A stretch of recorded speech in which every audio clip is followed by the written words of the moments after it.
So just a disclaimer for this recipe, you will need Japanese curry roux cubes. If you can't get these, I'll leave a recipe below if I remember to. If I don't, please remind me because this is a very important step for this recipe. Hey guys, today I felt inspired to make a curry, but I'm not doing Indian curry. I am going to be doing a version of Japanese curry. Like you saw before, I did do a disclaimer, so make sure to watch that to know what to expect. I just wanted something that was simple and easy to make that I absolutely adore because I love a good curry. So if that sounds good to you, stay tuned, welcome to my kitchen, and let's see what I am cooking. So to begin, we're going to start by peeling 3 medium sweet potatoes. And we're going to chop them into a nice about 1 centimeter by 1 centimeter dice. So just a full disclaimer, I have never ever made a Japanese curry before, but I decided to use the pre-made roux for this first attempt so I can kind of get an idea of what the roux should taste like. Like I said in the disclaimer at the start of this video, I will leave a recipe for you down below if I remember to, or you can remind me so that you can make your own. It's very easy to do. I am just going to use this golden curry roux because it's like the top brand in Japan. I was inspired to make this because I absolutely love Indian cuisine, and I thought why not take it a step further and why not try the Japanese version of curry. So that is why I'm making this today. And now I'm going to chop these into a 1 centimeter by 1 centimeter dice, just so they're nice and small and cook quickly.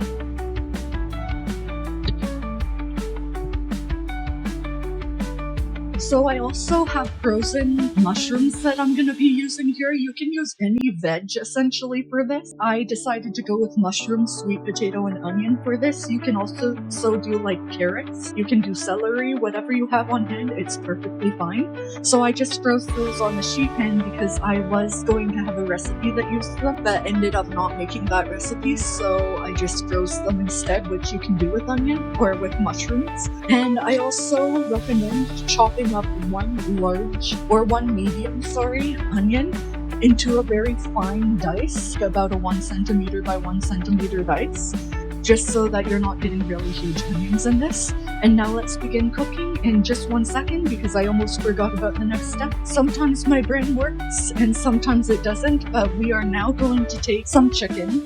I have very large chicken breasts here, but ideally you'll want to use a good thigh that's chopped into smaller pieces. But I am just using chicken breasts today, and all I'm going to do is chop them into about 1 inch by 1 inch pieces. We're going to include that as our protein in this curry. And another good thing you could do is you can also do chickpeas in the curry at the very last second if you really wanted to, just to really bump up the protein. I'm not sure if this would be vegan or vegetarian, but it would be good either way to add chickpeas if you really wanted to. So just give them a good dice, and then we'll get cooking the curry. So just so my mise en place is all done here, I am going to get ready 4.5 cups of water, just so it's ready for our curry roux cubes because this will be the moisture in the curry. Basically 4.5 cups will be good for 5 to 6 cubes of curry roux, but follow the directions according to the instructions, just in case the recipe uses more or less. So you can see here that I kind of have laid out everything that I'll need in advance. So essentially, when I go to add everything, it's just ready to go, hence mise en place, meaning everything in its place. And that way I won't have to be scrambling to like dice the chicken, dice the potatoes, dice whatever veg, right? And it's just ready and raring to go. And now we can get to the fun part. So I am going to have my pan on a medium heat, and I'm going to add roughly, I'd say 1 or 2 tablespoons of oil so that we can get our onions going. We are looking to create kind of like a slightly browned onion here just to add in a bit of flavor. And that's very important because flavor is the best thing you can do for a curry, or anything for that matter. So while our oil preheats, I am going to take 2 cups of jasmine rice, and I am going to place them in my Instant Pot, but you can follow the directions according to your rice package to cook your rice. I just really like mine done in the Instant Pot, so that is why I'm doing it that way today. So for 2 cups of jasmine rice in the slow cooker, you're going to want to add about 4 to 6 cups of water.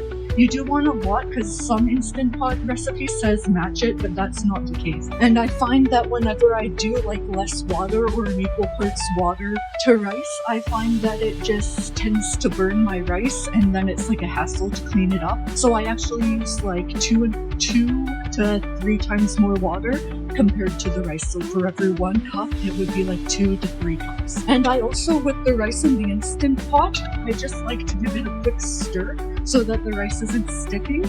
And how I cook this is I put it on seal, I click pressure cook, and I allow it to go for 5 minutes. And then after the 5 minutes, I release it immediately. And then what I like to do after the fact is let it sit for about 15 minutes with the lid partially on, kind of on a skew. And it's the perfect rice every time, and I don't know why. But now let's get started on our curry. I am going to add in the equivalent of 1 cup or 1 medium onion that has been diced up like you see here. And then with Smiley Miley, I am going to give that a quick stir. And I'm going to turn my heat up to high, and that's how I'm going to kind of get these nice and browned. So now that my onions are just starting to get browned, I am going to add in my sweet potato to this and my mushrooms and chicken. And I am going to give this a quick stir so the chicken gets to the bottom. Don't forget to turn your heat down to a medium heat now.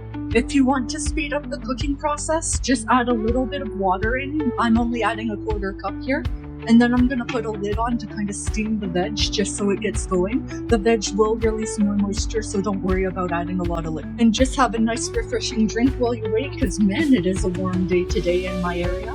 So I just realized this, but I think 1 cube is enough to make my curry today, just because I didn't expect it to be in large cubes. So we'll start with 1 and we'll go from there. Now I'll just check to see how soft my potatoes are. They're not quite there, but the chicken is coming along nicely.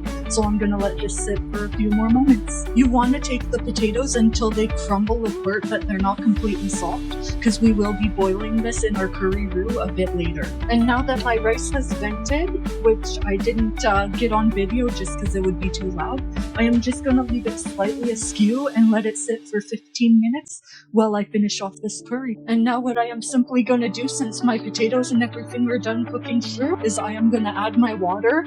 And like I said before, I didn't expect this to be so big, so I'm just going to add in 1 curry roux. And I am just going to let that dissolve and kind of mix into the water. And then we're going to taste and let it simmer for a few minutes, just so that everything gets thoroughly mixed through. And be sure that you thoroughly dissolve the cube before you let it sit and simmer. So now that it's dissolved, I'm just going to give this a quick little season with some salt and pepper and some Worcestershire sauce.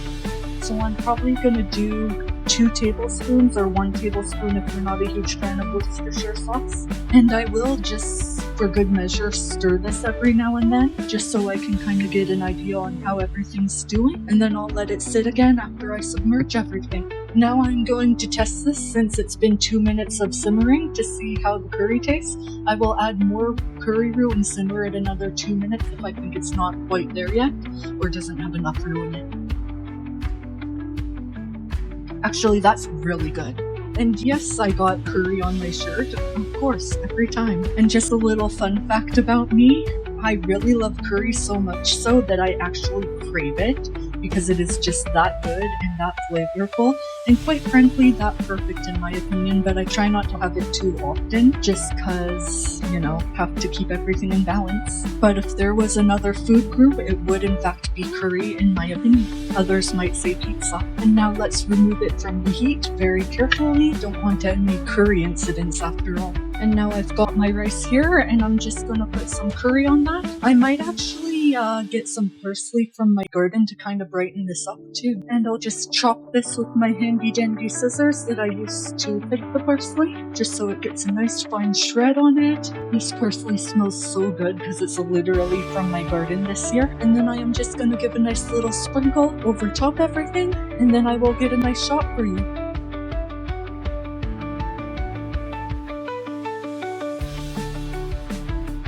And I know everyone has to know how it tastes, so I am definitely going to taste it as of right now.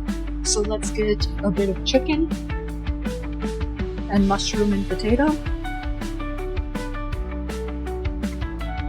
So for my very first time making a Japanese curry, this is so good. It's so flavorful. It's nice and hot too because I had to wait for a few moments to let it cool down. After it kind of cools down, the flavors kind of really come through. And then combined with the rice, the curry kind of like mellows out a bit, which is a good thing because it's all about balance, and that is exactly what this is balance. So if that sounds good to you, stay tuned. Welcome to my kitchen, and let's see what I am cooking next. A banana. This curry is so good. Yum, yum, yum, yum. Definitely not wasting that sauce. I am gonna literally put it over everything.